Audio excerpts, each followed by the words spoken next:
پاکستان ہر صورت سینتاس معاہدے کا تحفظ کرے گا۔ پانی روکنے کی کوشش کی گئی تو قومی قیادت مؤثر جواب کے لیے پرعزم ہے۔ پانی کو بطور ہتھیار استعمال کرنا علاقائی اور عالمی امن کو نقصان کے مترادف ہے۔ وفاقی وزیر اطلاعات عطا تارڑ کا اسلام آباد میں سینتاس معاہدے پر بین الاقوامی سیمینار سے خطاب۔ کہا، پاکستان کے لیے پانی محض قدرتی وسیلہ نہیں، بقا کا مسئلہ ہے۔ 1960 کا سینتاس معاہدہ بین الاقوامی تعلقات میں منفرد مقام رکھتا ہے۔ باہمی رضامندی سے وجود میں آنے والے اس معاہدے میں تبدیلی اتفاق رائے سے ہی ممکن ہے۔ سینتاس معاہدے کی یک طرفہ معطلی نے بھارت کو عالمی فورمز پر سبکی سے دوچار کیا۔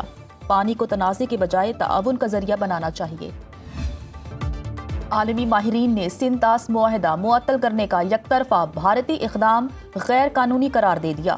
اسلام آباد میں سینتاس معاہدے پر بین الاقوامی سیمینار۔ روسی ماہر ڈاکٹر روکسولونا زائگن کا بھارت کے آبی موقف پر شدید تحفظات کا اظہار۔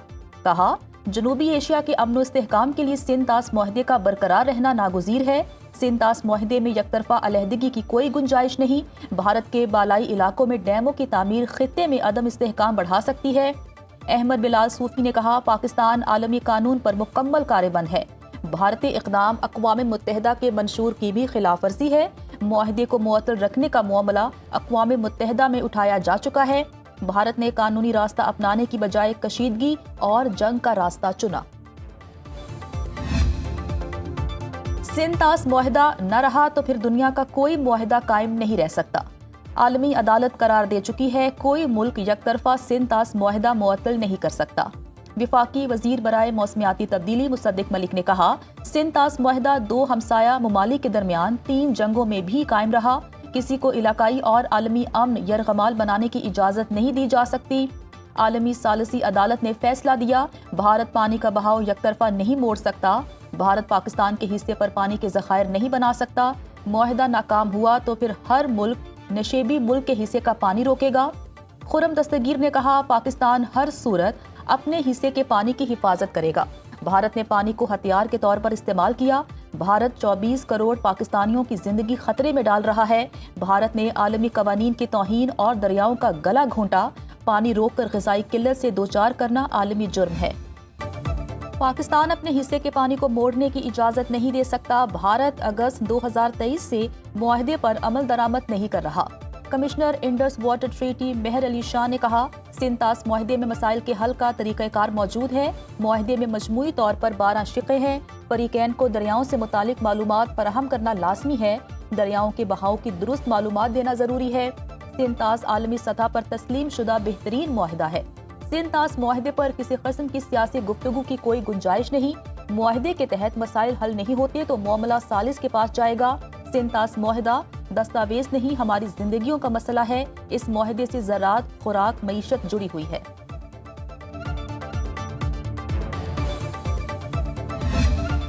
اسلام آباد میمورنڈم کے تحت ایران امریکہ مذاکرات کا نیا دور آج دوحہ میں ہوگا۔ امریکی صدر ڈونلڈ ٹرمپ کہتے ہیں، ایران کی درخواست پر تکنیکی ٹیموں کی آج ملاقات ہوگی۔ تہران سے مذاکرات اہم ہیں، دیکھتے ہیں کیا ہوتا ہے۔ ایران جوہری ہتھیار نہ رکھنے پر راضی ہے۔ عالمی سطح پر پیٹرولیم مصنوعات کی قیمتیں نیچے آ رہی ہیں۔ ترجمان وائٹ ہاؤس کیرولائن لیوچ کے مطابق امریکی نمائندہ خصوصی سٹیو وٹکوف اور ٹرمپ کے داماد جیرڈ کشنر مذاکرات کے لیے دوحہ جا رہے ہیں۔ ترجمان ایرانی وزارت خارجہ اسماعیل بقائی کہتے ہیں، قطر میں امریکی وفد سے ملاقات کا شیڈول طے نہیں۔ ایرانی وفد دوحہ جائے گا، لیکن توجہ مفاہمتی یادداشت پر عمل درآمد پر ہوگی۔ امریکی نمائندوں کے دورہ قطر کا ایرانی وفد کے دورے سے کوئی تعلق نہیں۔ حتمی معاہدے پر مذاکرات ابھی شروع نہیں ہوئے۔ ایرانی نائب وزیر خارجہ کاظم غریب آبادی نے کہا، ورکنگ گروپس کا تکنیکی مذاکرات کا پہلا دور تمام ضروری شرائط پوری ہونے پر ہوگا۔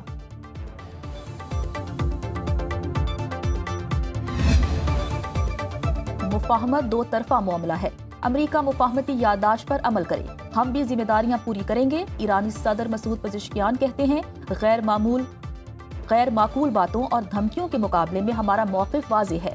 فیصلہ سازی میں عقل و دانش اور انسانی وقار کو بنیاد بنایا جائے۔ اقدامات کے وقت فیصلہ کن اور بے خوف دفاع کا مظاہرہ کیا جائے۔ 12 ارب ڈالر کے منجمد اثاثوں میں سے آدھی رقم واپس ایران منتقل کی جائے۔ صورتحال مسلسل تبدیل ہو رہی ہے، معاملات پر پیش رفت جاری ہے۔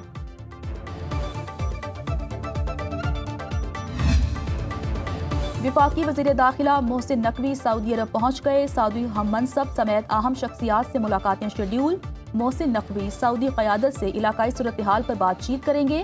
پاک سعودی مشترکہ سیکورٹی تعاون پر تبادلہ خیال ہوگا۔ ایران امریکہ مذاکرات اور خطے کی صورتحال پر بات چیت ہوگی۔ علاقائی صورتحال کے تناظر میں وزیر داخلہ کے دورہ سعودی عرب کو خاص اہمیت حاصل ہے۔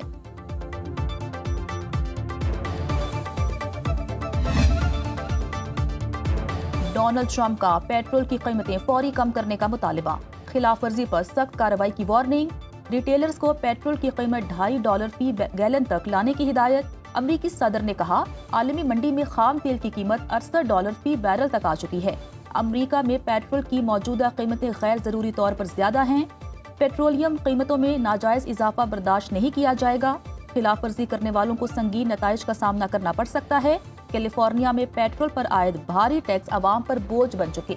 یہی صورتحال برقرار رہی تو ٹیکس پیٹرول کی قیمت سے بھی زیادہ ہو جائے گا۔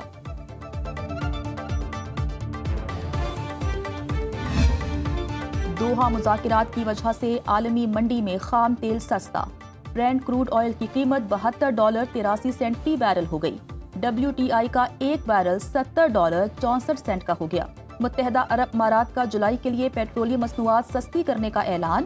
امریکہ کے محفوظ پیٹرول ذخائر میں 55 لاکھ بیرل کی کمی۔ جاپانی کرنسی کی قدر 40 سال کی کم ترین سطح پر آ گئی۔ گولڈ مارکیٹ میں سونا $3,969 فی اونس فروخت۔ پاکستان سٹاک مارکیٹ میں 1,442 پوائنٹس کا اضافہ۔ 100 انڈیکس میں 1,79,857 کی سطح پر ٹریڈنگ۔ انٹر بینک میں ڈالر $278.17 پر برقرار۔ سندھ ہائی کورٹ آئینی بینچ کا بڑا فیصلہ، اربوں روپے کی بدعنوانی کے ریفرنسز دوبارہ احتساب عدالتوں کو منتقل کرنے کا حکم۔ نیب کی درخواستیں منظور، احتساب عدالتوں کے فیصلے کا عدم قرار۔ فیصلے کے مطابق نیب کے دائر ریفرنسز اب متعلقہ احتساب عدالتوں میں ہی زیر التوا تصور ہوں گے۔ اینٹی کرپشن یا دیگر عدالتوں میں بھیجے گئے ریفرنسز فوری واپس احتساب عدالتوں میں لائے جائیں۔ احتساب عدالتیں ریکارڈ ملتے ہی کرپشن ریفرنسز پر قانون کے مطابق تیز ترین کارروائی کریں۔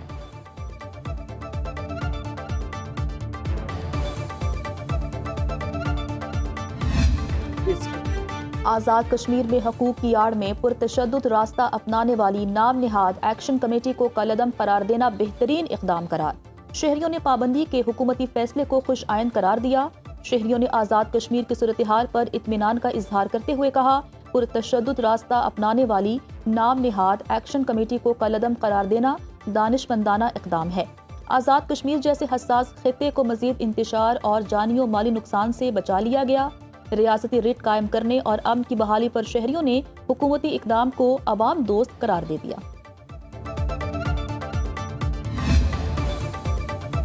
کراچی سمیت ملک بھر کے لیے بجلی 82 پیسے فی یونٹ مہنگی ہونے کا امکان۔ نیپرا مئی کی فیول ماہانہ ایڈجسٹمنٹ کی درخواست پر آج سماعت کرے گی۔ منظوری کی صورت میں صارفین پر 12 ارب روپے کا اضافی بوجھ پڑے گا۔ مئی میں 12 ارب 63 کروڑ 80 لاکھ یونٹس بجلی پیدا کی گئی۔ بجلی پر اوسط فیول لاگت 9 روپے 25 پیسے فی یونٹ رہی۔ فی یونٹ فیول لاگت کا تخمینہ 8 روپے 43 پیسے تھا۔ LPG کی قیمتوں میں 60 سے 70 روپے کلو کمی کا امکان۔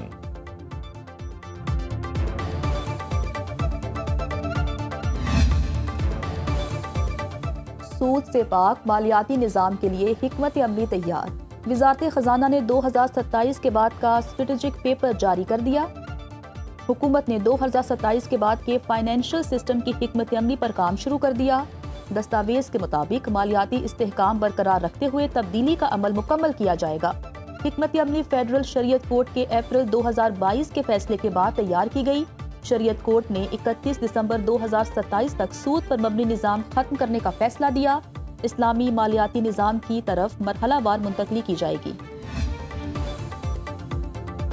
صدر مملکت آصف زرداری نے oil and gas regulatory authority ترمیمی آرڈیننس پر دستخط کر دیے۔ وزیر اعظم کی ایڈوائس پر پیمرا آرڈیننس 2002 کی دفعات 2 اور 3 میں ترمیم کا آرڈیننس جاری۔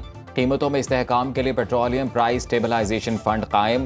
وزارت خزانہ نے باضابطہ نوٹیفیکیشن جاری کر دیا۔ وزارت خزانہ کے مطابق پیٹرولیم مصنوعات کی عالمی مارکیٹ قیمتوں میں اتار چڑھاؤ کے اثرات کم کرنے کے لیے فنڈ قائم کیا گیا۔ فنڈ کے لیے سرکاری اکاؤنٹ مختص کرنے پر تمام متعلقہ اداروں کو آگاہ کر دیا۔ صوبائی حکومتوں کو بھی فنڈ کی وصولی سے متعلق ضروری انتظامات مکمل کرنے کی ہدایات جاری۔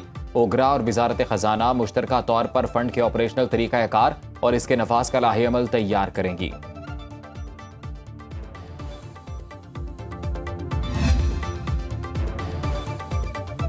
اسٹیٹ بینک نے بغیر قانونی وجہ مجاز اتھارٹی کی منظوری اور تصدیق کے اکاؤنٹس بلاک کرنے سے روک دیا۔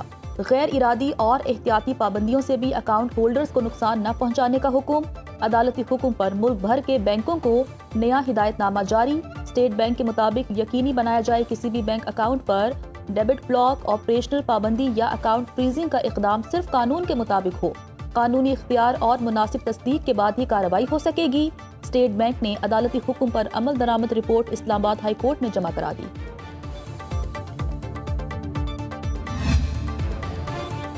پنجاب میں طلبہ کے لیے آسان ترین اقساط پر ای بائکس متعارف کرانے کا فیصلہ۔ 1 سال میں 1 لاکھ ای بائکس دی جائیں گی۔ پنجاب حکومت ہر ای بائک پر 70,000 روپے کی سبسڈی دے گی۔